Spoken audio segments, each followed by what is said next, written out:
또 저희가 이거 하나 질문해야겠다 생각을 했던 부분이 바로 새로운 용어가 등장했기 때문이에요. 테크핀이라는 단어가 나왔는데요. 혹시 잘못 말한 거 아니야? 이렇게 생각하시는 분들도 계실 것 같아요. 테크핀, 핀테크 두 개가 서로 다른 건가요, 이사님? 네, 핀테크는 이제 다들 들어서 익숙하시겠지만 핀테크의 P는 금융의 파이낸스 네. 그리고 테크놀로지의 테크를 결합한 합성어입니다. 즉 금융을 기반으로 한 기술 서비스를 한다라고 이해하시면 되겠는데 예를 들어서 우리가 아는 신한은행의 소울이나 우리은행의 위비톡 같은 경우가 핀테크라고 보시면 되겠습니다. 금융회사에서 만든 어떤 어플리케이션이라든지 그런 기술들을 말하는 거죠. 그렇죠. 기술을 기반한 서비스라고 생각하시면 되고 네. 반대로 테크핀은 이 합성어를 뒤집어 놓은 겁니다. 그대로. 근데 실생활에 어떻게 있을까요? 테크가 앞에 있죠. 네. 네. 기술 중심의 회사가 금융을 접목한 서비스다라고 이해를 하시면 되겠는데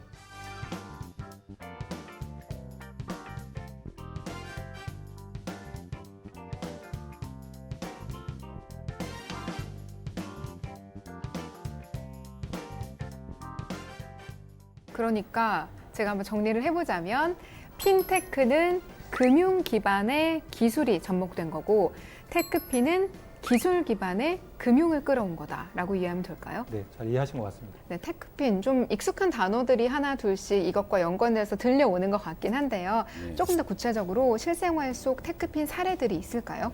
앞서 말씀드린 것처럼 용어에서 정답이 있다고 늘 제가 말씀드린 것처럼 핀테크와 테크핀 앞에 있는 단어가 더 중심적인 역할을 하겠죠. 네. 그렇다면 테크핀의 입장에서 봤을 때는 테크 기술적인 부분에 금융을 입힌 것입니다. 그래서 국내외적으로도 이 기술을 기반으로 하는 금융이 도반된 시설이 될 수 있는 회사들이 많이 있습니다.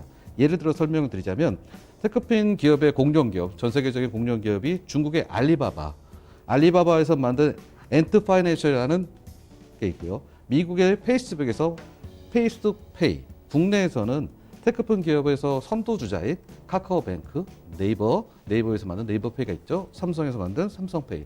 이게 대표적인 주자라고 평가할 수 있을 것 같습니다. 실제 우리 생활에는 그렇게 좀 다르게 다가오는데 금융 전반적인 시장에서 봤을 때 이 두 단어가 시사하는 바는 어떤 걸까요, 이사님? 테크핀에 대해서 전문가들은 3, 4년 안에 금융 서비스가 테크핀 위주로 바뀔 것이라고 전망을 합니다. 핀테크라는 대신에 테크핀이 이제 일상적으로 쓰일 것이라는 뜻입니다. 자, 많은 기술 기반 기업들이 이제 금융사를 인수하면서 테크핀으로 나서는 것도 같은 이유로 볼 수가 있겠습니다.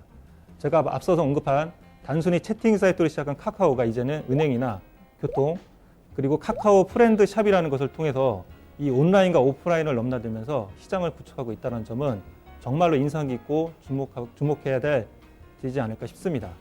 이런 시대 흐름에 맞춰서 앞으로 오프라인 은행 및 이 증권사들은 아무래도 점점 축소되지 않을까 싶습니다. 네, 핀테크와 테크핀 공통점과 차이점을 좀 이야기해봤는데요.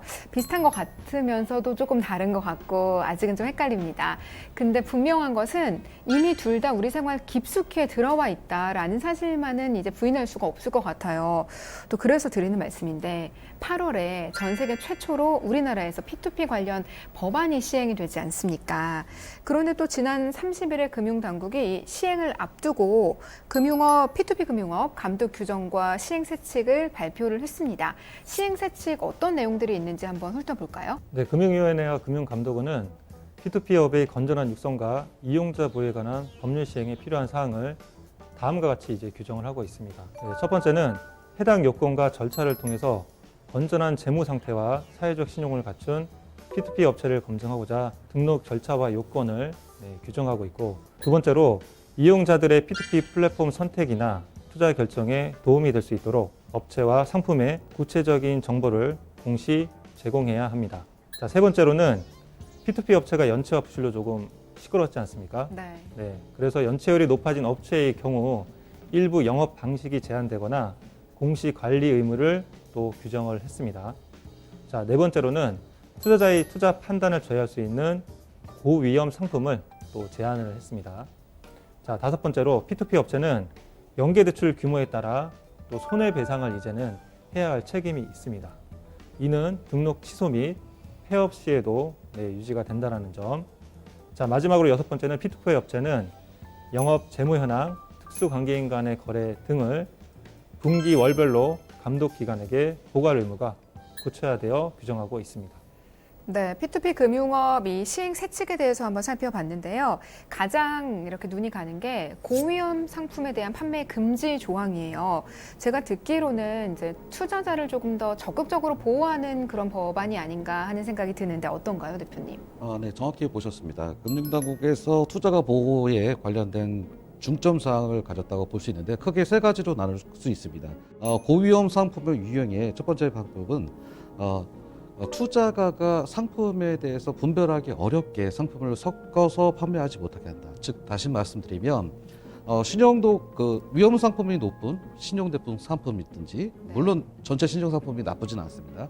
고위험 상품에 있는 상품과 저 위에 위험 상품에 있는 상품을 섞어서 투자가가 판단할 수 혼란스러울 수 있게끔 섞어서 판매하는 것을 금지하는 방법이 있고요. 네. 두 번째로는 가상통화. 여기서 이제 말씀 많이 나왔던 비트코인, 네. 이런 것처럼 또는 또 파생 상품. 소비자가 또 이해하기 어려운 비트코인이나 파생 상품을 결합을 한다거나 연계를 한다는 것으로 해서 고위험 상품이 된다는 것이 제한되고 있습니다. 그리고 마지막으로 연체 가능성이 높은 차주 그리고 연체 기록이 많았던 차주에 대한 추가 대출을 제한한다. 이 세 가지 사항으로 중점적으로 강화했다고 볼 수 있을 것 같습니다. 네, 또 연체율 구간에 따른 어떤 의무도 생긴다고 언급을 하셨는데요. 그 내용도 좀 한번 짚어주시죠, 이사님. 네, 연체율의 비율에 따라서 일부 영업 방식이 제한되거나 공시 관리 의무가 부여가 됩니다. 첫 번째 연체율이 만약에 10%를 초과할 때는 자기 계산을 하는 새로운 연계 투자를 할 수가 없으며 동일 차입자에 대해서는 자기 자본의 5%를 초과하는 또 연계 투자를 할 수 없도록 했습니다. 두 번째, 만약에 15%를 초과하게 될 시 금융사고 또는 부실 채권의 발생 등 온라인 투자업과 관련하여 경영의 건전성을 해치거나 우려가 있는 경우 경영의 공시 의무를 가지게 했습니다. 자, 물론 20%를 초과하지 않도록 관리를 해야 되지만 만약에 20%를 넘게 되면 연체율 리스크 관리 방안을 마련하여 금융감독원장에게 고지하는 또 보고 의무도 발생을 합니다. 네, 시행 세칙을 제가 느끼기로는 소비자, 그러니까 투자자를 좀 많이 보호하는 울타리가 생겼다라고 이해가 되는데요. 그건 이제 개인 투자자의 입장이고 금융기관이나 P2P 업계에서는 이것을 또 어떻게 바라보고 있는지도 궁금하거든요, 대표님. 현재 2019년 이 법이 개정되기 전에 금융위원회와 금융감독원에서는 투자의 한도를 증액해서 세부 사항을 증액하겠다라는 발표를 있었고 그것이 향후 2020년부터 적용된다는 얘기가 있었지만 이번 발표에 의하면 오히려 투자 한도를 줄이고 세부적으로 안전성을 더 강화한다라는 이야기가 있어서 업계와 금융당국 간에 서로 이견 차이가 지금 많이 있는 것 같습니다. 즉 금융당국에서 바라보는 시점에서는 좀 더 강화된 재무 건전성과 신용도에 대한 높은 평가를 중점을 줘야 된다는 것이고 P2P 업체에서는 시장에 좀 더 확대를 해서 좀 더 많은 소비자에게 혜택을 줘야 된다는 그런 양면이 지금 충돌이 일어나고 있다고 볼 수 있을 것 같습니다. 네, 그 두 입장 모두 이해가 안 되는 건 아니기 때문에 충분히 한번 생각해 보셨으면 좋을 만한 사항이고 일단 지금 정해진 시행 세칙으로 인하면 투자 한도를 좀 줄이고 투자자 보호를 위해 조금 더 힘쓰고 안전성을 강화하는 시행 세칙이 마련됐다. 이렇게 판단을 해보시면 좋을 것 같습니다. 저희 방송 보시다가 궁금하신 점 있으시거나 또 이렇게 전문가님들의 상담을 원하시는 분들 계시죠?